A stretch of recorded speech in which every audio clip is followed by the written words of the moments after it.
You know those people who hear group hangout this weekend and their first thought is crafting the perfect excuse? Not because they're battling depression, not because social situations trigger their anxiety, but simply because they'd genuinely rather spend time alone.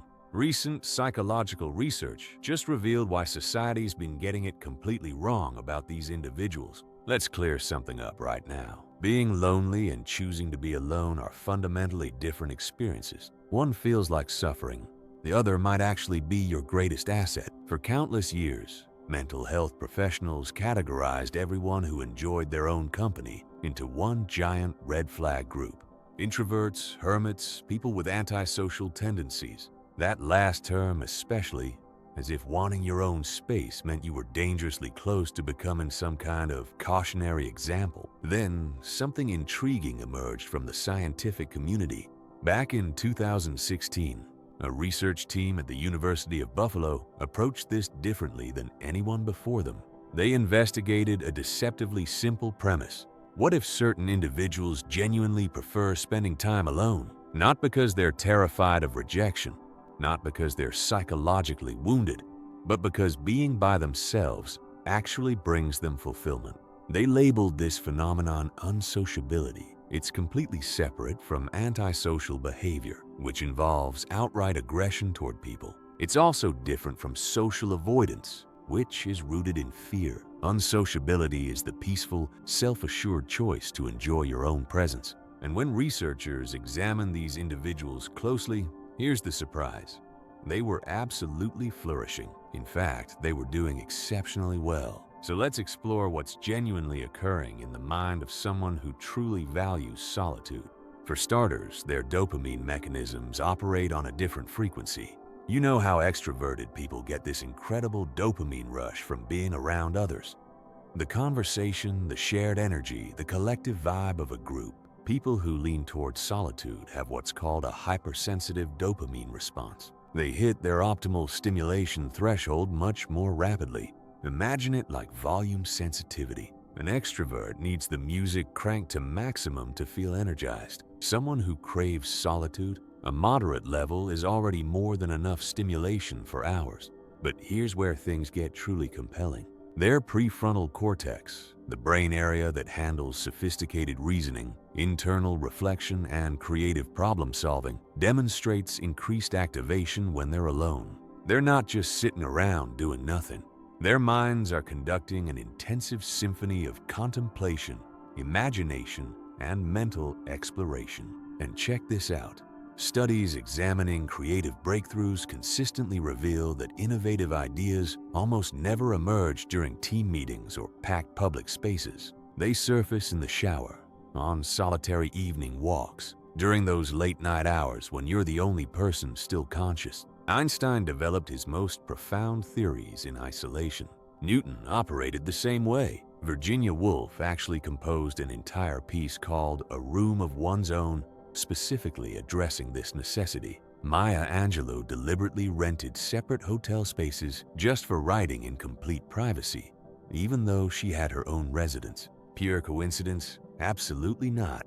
Now, hold on before you immediately identify with all of this, because I guarantee many of you are thinking, this describes me perfectly. Let's take a step back here. There's a vital distinction that matters. Are you genuinely selecting solitude, or are you hiding behind it? Because here's the challenging reality we need to confront. Some individuals aren't truly welcoming solitude. They're deploying it as defensive protection, a wall against potential rejection, harsh judgment, or the emotional risk that comes with authentic human connection.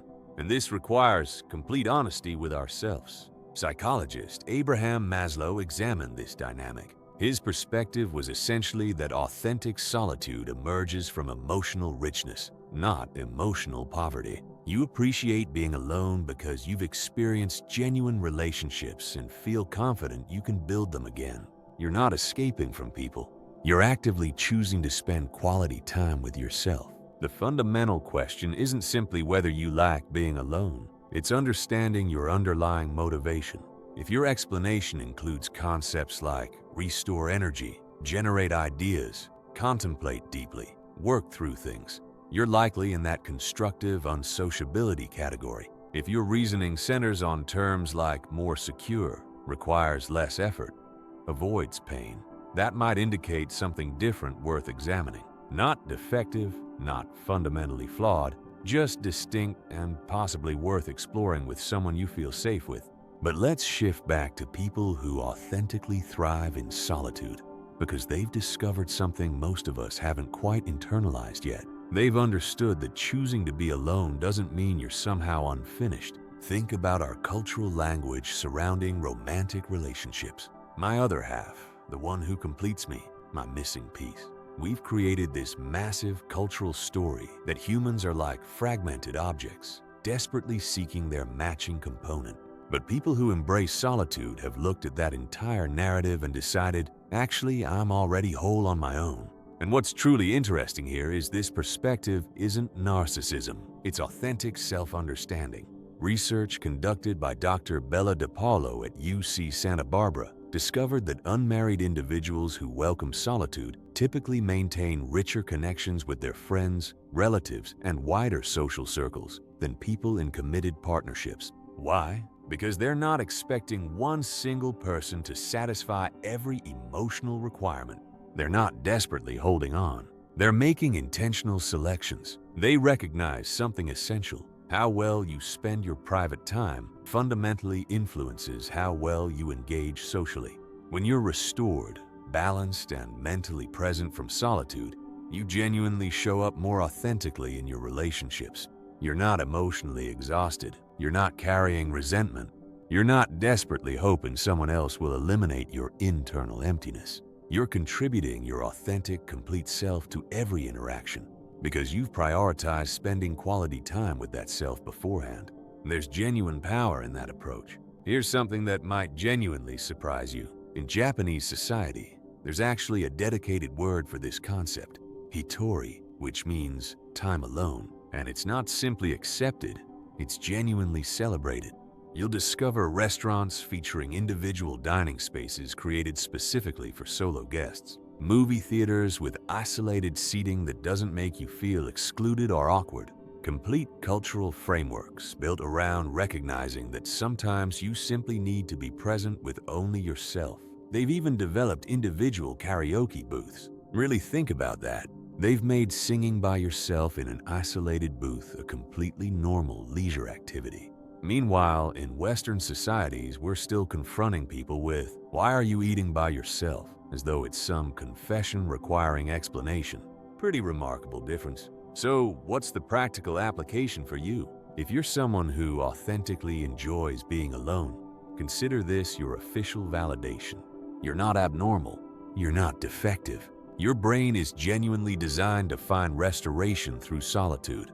And that's not just acceptable, it's genuinely beneficial.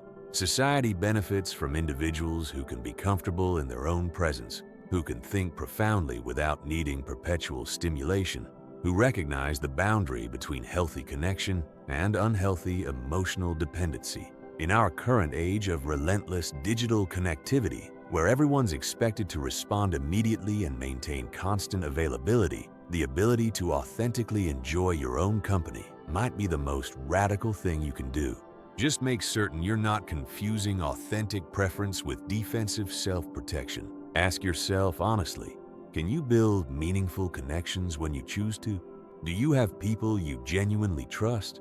Are you gravitating towards solitude or running away from potential vulnerability? Because the healthiest approach to being alone is when it represents a genuine choice, not a protective mechanism.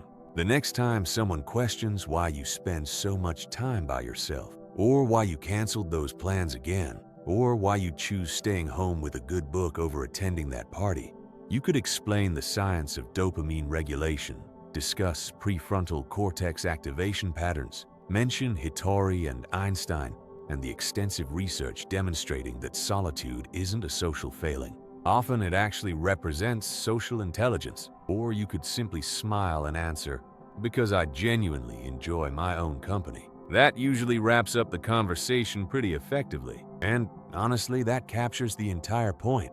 If this video just articulated patterns you've never quite been able to explain about yourself, don't leave yet.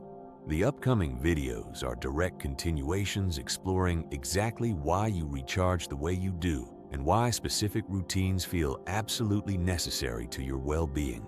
The next one breaks down how your brain handles external stimulation and how that fundamentally shapes your daily patterns and choices. These aren't random recommendations. They're designed to answer the exact questions this video probably just triggered in your mind. I'll see you there.